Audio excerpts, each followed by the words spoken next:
My name is Karina Harney, Playboy's Playmate of the Year, 1992. And I'm Echo Johnson, Miss January, 1993. Welcome to the Bunny Chronicles. Let's go.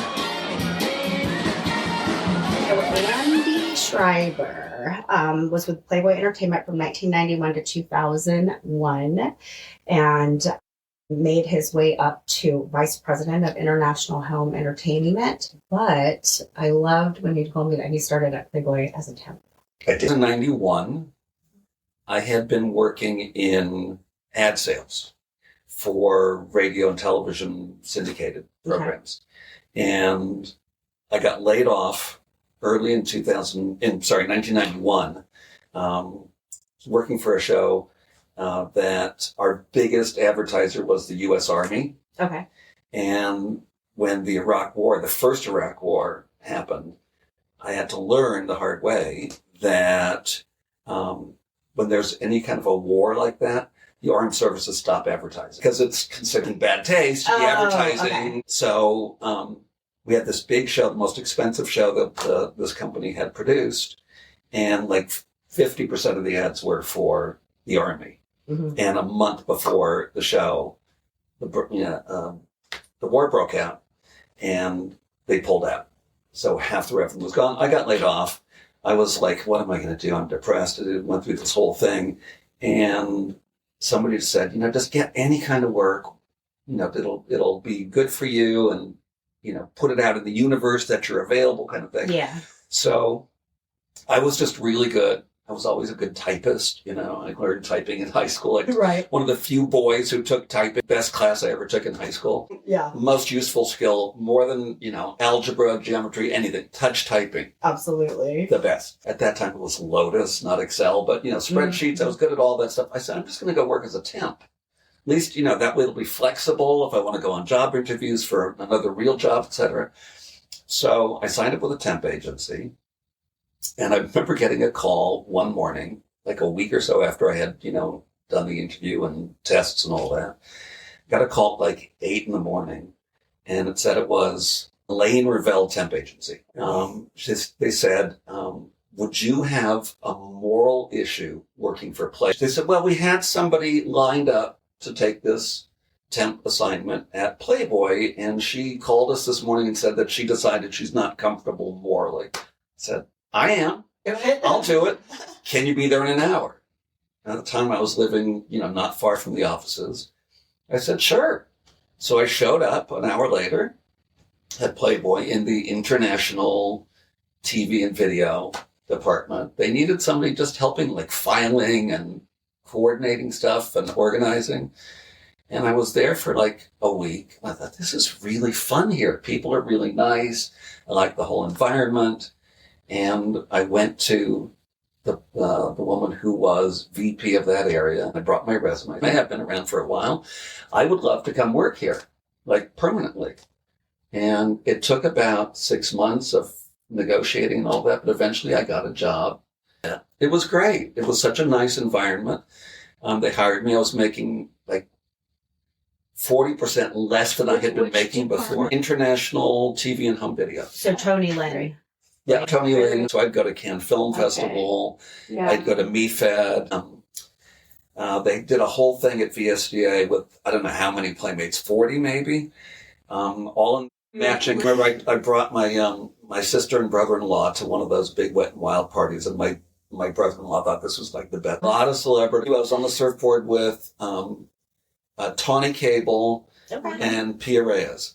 Oh, cool. Okay. And then Pia was in the pool and she had stuffed her bra. She said, so she took them out because she knew that in the water slide they would pop out. Right. She said, would you mind stuffing them into your shorts? Right. It was a show I did with Korea. I loved Pia. I worked with Pia a lot. She was great. Yeah, she was. She was super a lot of fun. VSDA, I'm so glad that you brought that up because Corinne and I, we couldn't think of the name of the convention. Video software deal ceased to exist when, because that was for like independent video store owners, retailers. Okay. Would have the the rent stores. Yeah, I mean, Blockbuster, those people would have big presences there, but what it was really for was the software deal, like the retailers, the small ones, because there used to be, in the 90s, there were thousands and thousands of little video, corner video stores where you'd go rent your VHS. So how long were you at Playboy till they offered you a position, and what did that look like? And I really want to talk about Tony Lynn because he was so near and dear to all of us. Incredible man to be able to work with. I'm sure he was wonderful.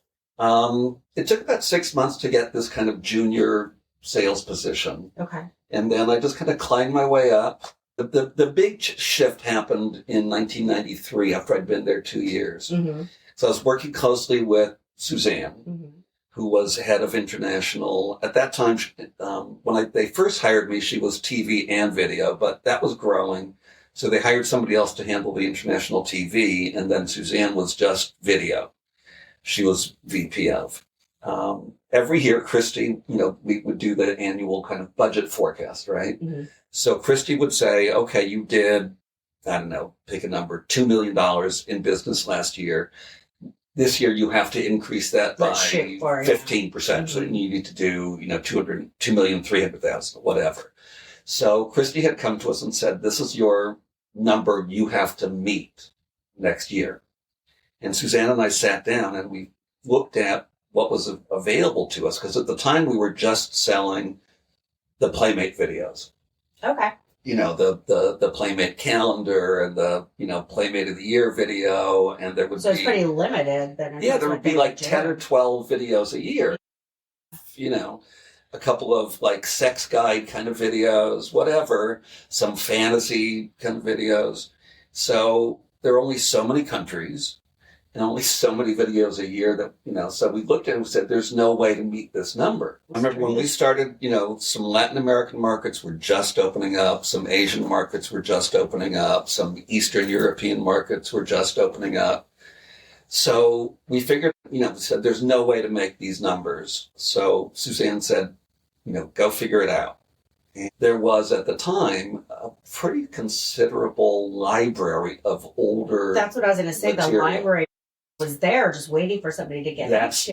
That's what we did. I got a catalog of what's in the library, and I was able to find, like 4 or 5 really junky old movies and some old television stuff.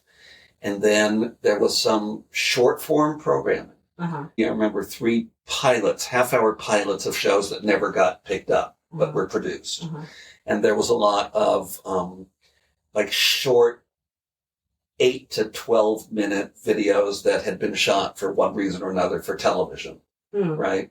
So I was able to put together between some of the old movies that were awful, making a video like of 8 or 10 of these short videos, or I made one like a 90-minute movie out of the 3 as a collection of 10. And let's take it to the foreign markets and sell it with a different label. And one of the brands that Playboy owned was called After Dark. Oh, okay. Right? So they owned it. So we owned it. But then there was also the issue that, we had, licensees in different countries who were exclusive. They had the exclusive rights to the Playboy brand for video, right? So if we wanted to sell to another company, it couldn't have the Playboy brand on it, the name, because that would violate our exclusivity. So we said, we'll call it After Dark. And even those, companies that don't get to use the Playboy thing, it'll be prestigious for them to be associated with the Playboy company. Maybe they want to think, maybe if we do this brand for a couple of years, then we can have a shot at getting the Playboy brand.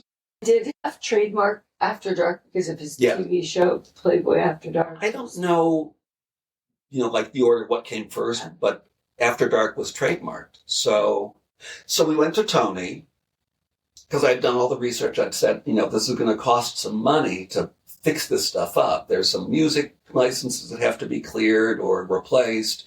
There's some editing. So I worked with people in production department to figure out it was going to cost $80,000 to fix this stuff up, to make it sellable, plus, other costs to market it. So we took it to Tony and said, Christy wants us to make this this much of an increase, and this is the only way to do it. It's going to. So I want to just interrupt you right there. So for our audience, Tony Lynn, tell a little. Oh, okay. Tony Lynn. He was the president of the entertainment division. Right. At the time. A big position. Big and position. A big department that brought in a Yes. ton of revenue. More revenue than any other part of the company, like the majority of revenue. And Tony was a brilliant guy who had been in, television, primarily television, licensing for years. And the smartest man I've ever known. Agreed. Just as smart as could be. Mm-hmm. And a real visionary. He's the one who made Playboy TV what it was. Mm-hmm. Playboy TV was not successful, really, before Tony took over. Period. So Suzanne and I took this idea to Tony. He got it right away. And we said, it's going to cost about $80,000 to fix this stuff up. He said, got it. Here's what you do. Go ahead, spend the $80,000 and go to MeFed, which was, at the time, it was a big film and video sales convention in Milan, Italy. Okay. And it was only at that point, like, we're talking like, we're probably in July or August, so it's coming up soon. Okay. Right? So he says, go to MeFed and sell it. I said, okay. So we did the work. We got it all put together. We branded it. We, created art materials for it. And Suzanne and I went to Milan. We were late to the party, so, there were very few exhibit spaces even left open. Okay. So they put us with all the porn. we were in this tiny little, like practically a storage closet company. Right. But, we went there, and that first year, we brought in a little over $1 million in revenue on the $80,000 investment plus the cost of sending Suzanne and me to Italy. So hence the beginning of that whole department. Changed everything. Yeah. Because what happened was the next year, now we had created a situation that, okay, so we increased the our revenue for our division, our department, by well more than the amount that Christy had asked. Mm-hmm. So now the next year, we had to increase it above and beyond that. Yeah, for sure. It's like, oh God, what are we going to do? So we went back to the well, and I was able to come up with 6 more titles, but we needed 10.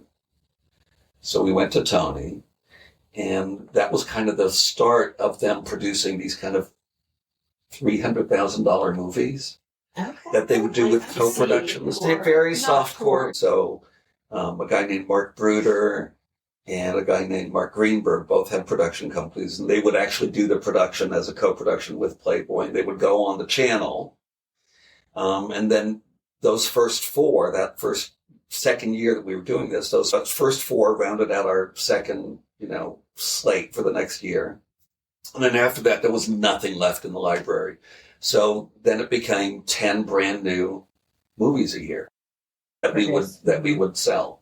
So that changed our whole business, because there were 2 levels. The ones that we started with were like $300,000 movies, right? And then after that, then they started producing like $1.2 million movies. In those days, for those movies, they would get a couple of names, usually like older actors or maybe, TV actors whose careers weren't going that well. So they would get Corbin Burnson, I remember, and George Hamilton, and, I don't remember all the people, but they wouldn't do the nudity. It just changed our whole business model. Yeah. That's what I won the Golden Rabbit for, was for coming up. It's beautiful. It's about so big, and it's brass. Started, I think, in 92 or 93. I won in the second year that they were doing it. And they didn't, it didn't have like a category like that. It was awarded to people throughout the company, all divisions, who made like an extraordinary contribution that year. You get a prize. It was $5,000, which was a lot of money. You get this beautiful statue thing. I don't know what you call it. I was telling Echo, if you remember in the Chicago office, in the lobby, there was that big metal bunny head sculpture. It was really cool, sort of a modernized brushed metal interpretation of the bunny As head. many times as I went to Chicago, I don't remember seeing that. It's a miniature version of that against a brass kind of a heavy plaque. So you get the $5,000, the plaque thing, and you'd go to Chicago and have an award ceremony just at a dinner with Christie. That was a big deal. I mean, timing is everything. And Yeah.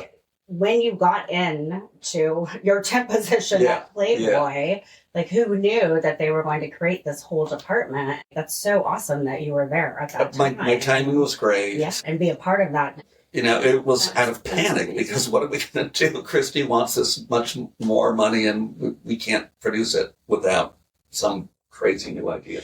Let's talk about that. Because as I shared with you, we learned a lot from Michael Lee that no expense was ever spared to achieve the desired result. Also, the photographers have shared that with us as well. Yeah. The amount of money and time that went into just creating your centerfold, people would not even know. But then it parlays into the corporate side and all the different divisions. And it's like, it didn't matter. Fast, whatever you need, get it and make it happen. It was such a different time. I remember because Michael Lee would tell me, what he had spent just to create a centerfold for the props and the setup and all that, and it was an outrageous amount of money. Yeah, but the same applied to our travel and entertainment. Like the year that you and Jennifer Leroy came to Cannes, which was the year that Hef came. It was the first time Hef had been to the Cannes Film Festival in, 30 years or something crazy. And it was a big deal. And so my assistant at the time, who's remained a really good friend, Olenka. Olenka's one of my dear, dear friends. She, because, she and I at the time were the ones who would go to the Cannes Film Festival because everybody else was going to MIPCOM. She worked just with me in the international. Well, yeah, like the Cannes Film Festival, I went to several of those and I did a lot of international events. Yeah. Because I made it a point to know the right people and who was who in the department and make sure I go and see them, and ultimately ended up working a lot. And yeah, I mean, we were always flown business class and we'd check into a very nice hotel. That's right. And unlimited. Very much like staying at the mansion. There's not companies that I imagine had ever even operated like that. I don't know, unless, top companies with their top employees. Well, sure, like high level execs, but I mean, they kind of did this just across the board. I remember there was a dedicated travel agent inside the company. He was a company employee. I don't remember his name. I can picture him and I can picture his desk. So if you had a trip coming, you'd go to him to book it. But they wouldn't let us change planes because they were so afraid that we wouldn't figure it. I guess other playmates got lost. They used to book us full fare. They weren't like looking for. Right. I remember in those days, the round trip business class would be like $8,000. It was crazy. And then we'd spend like $600 a night at hotels, like at the top places. At Cannes that year, Hef wanted to stay on a yacht, so Olenka had to figure out how to rent a yacht for the 2 weeks. And then he was only there for like 5 days. Yacht for 2 weeks, and he was there for 5 days. Wow. And so Tony and Dick Rossetti wound up staying on the yacht. I went one year and stayed on the yacht with Tony. And that was that year, because that was the only year that Hef came. Oh, okay. That's the year that I sent you those great pictures, which... First, that was so funny. Somewhere 96, 97, somewhere in there. Olenka had to deal with all that. And then, if we were going to dinner, like at a fancy restaurant out of town, we would hire a car for the night that would come pick us up at the hotel, take us to the restaurant and wait for us. And then take us, if we wanted to go somewhere else for a drink afterwards, take us there and wait for us there. And we would just... have them, send that, tack that bill onto the hotel, just, sign, for these outrageous, $20,000 hotel bills. Sure. Bring it back to Tony. Tony would sign off. Yeah. How many years was Tony at Playboy? Do you know? He came not long after I did, actually. I came a little bit before I did. So he came in 92, and he left a little before I did because... he left in 2000. Okay. And Well, that's when the company really was starting to change a lot. and then Jim English took over, Yeah. and he axed a whole bunch of Oh, people. that was at his doing. Okay. Well, I think so. Well, obviously it came down from It came down from wherever, but I remember he was in charge of the whole division when in late 2000 there was like a massive round of layoffs. Mm-hmm. I was in that round, and I was asked to stay through American Film Market, which was in like February or March or something. So everybody's fired. Can you stay till March? Kind of thing. Okay. It was like, okay. So I think it's funny how you started with the TEMP agency, and they asked you about if you had like a moral issue with it, because yesterday we found out when talking to Eric and Farrell that a good portion of like Playboy, I don't know if it was Playboy TV or Playboy Entertainment, but there was like a lot of employees that felt like that was like their last stop, and it was like a down. That shocked me. I was so proud to work. Yeah. It was a great place to work. I was very proud to work there. It was what people don't understand, maybe, is that it was incredibly professional. Right, absolutely. Very professionally run company. Very open and positive environment. I remember people used to ask me that, they would say, "I thought you were gay. You work at Playboy?" Yes, and yes. And it was the most gay positive company. Totally. I mean, absolutely. Ahead of his time. Absolutely. Yeah. It was a very, very open environment. It was a great environment. Great environment. I love I mean, what a fundamental foundation for you then to go, because you went on and established your own company after this, right? Within that sort of I arena. stayed in that arena for quite a while. I worked for myself for a while, representing, independent producers, and then at one point, I got an incredible job for a company based in England. They relocated me to England for 2.5 years, and it was, my second favorite job after Playboy. It was absolutely fantastic to live in Europe for a couple of years. Yeah, definitely. That was wonderful. And, one of the things, the little side track I took while I was at Playboy, they made me for a while a new position. I'm trying to remember exactly. It was VP of cross-divisional marketing, something like that. Projects that involved all three divisions, publishing, television, or entertainment and licensing. And the big project that I wound up handling at that point, there was a big project for Farrah Fawcett, where she came and was going to do a spread in the magazine. So tell us about this. You oversaw all of the... I was overseeing the press for her.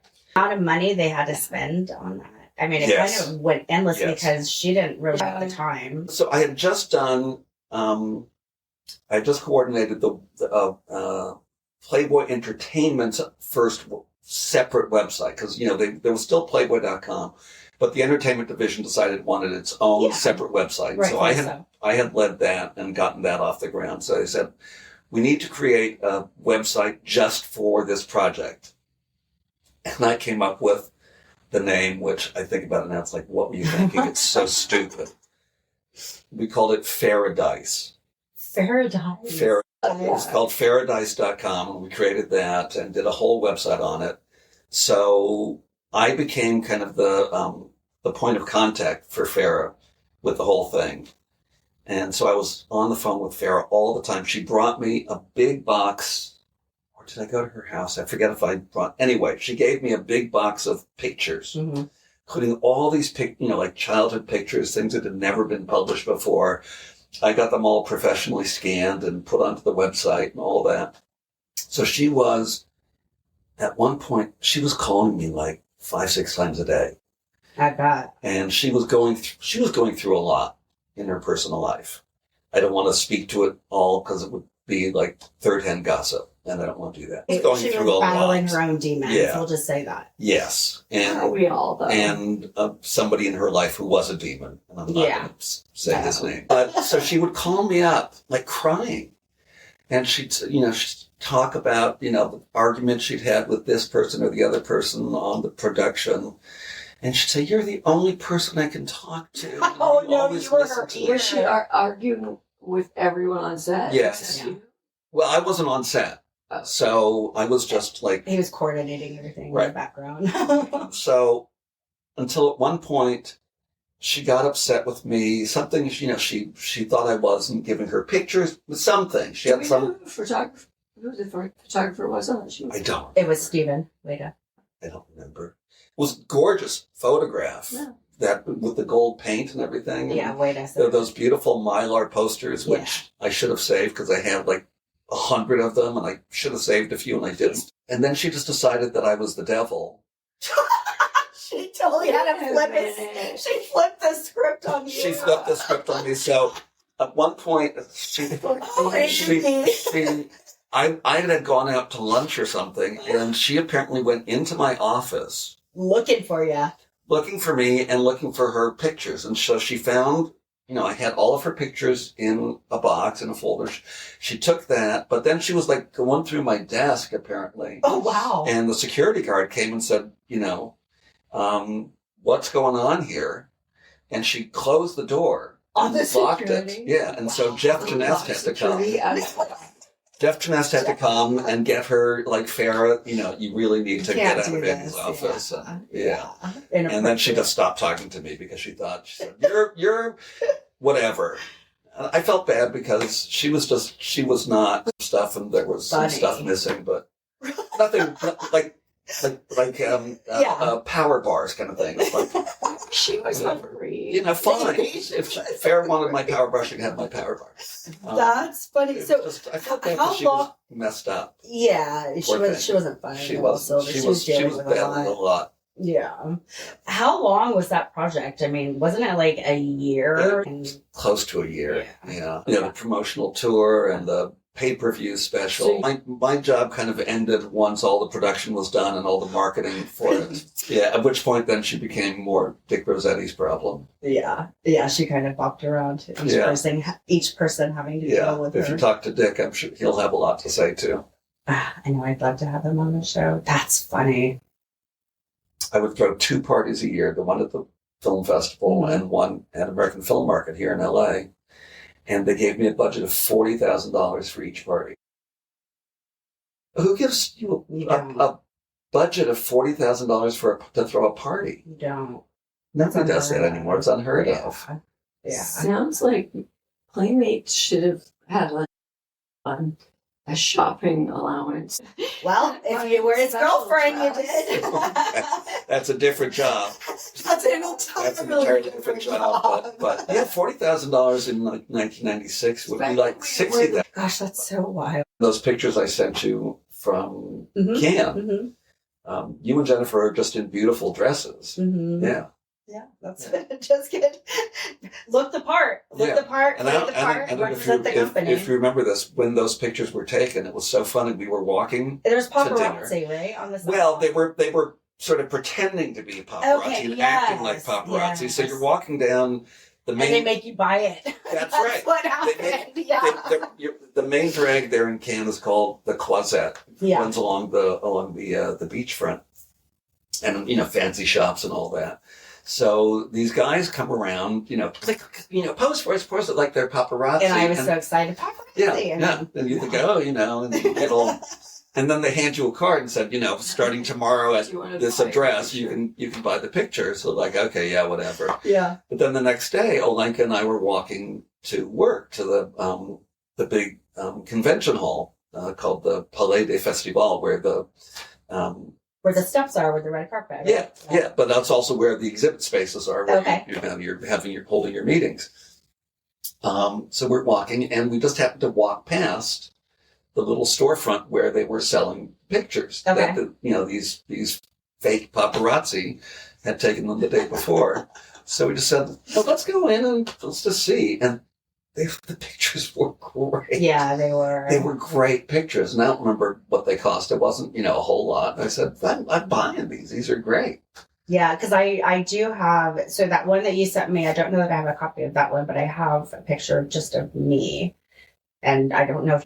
I didn't show you, but there's, I have another picture of just Olenka and me from that same session, which I also bought because it was like, at what they were, worth it. Yeah, definitely. Worth it. Definitely. Like best picture. Oh, I'm so glad that you brought that up.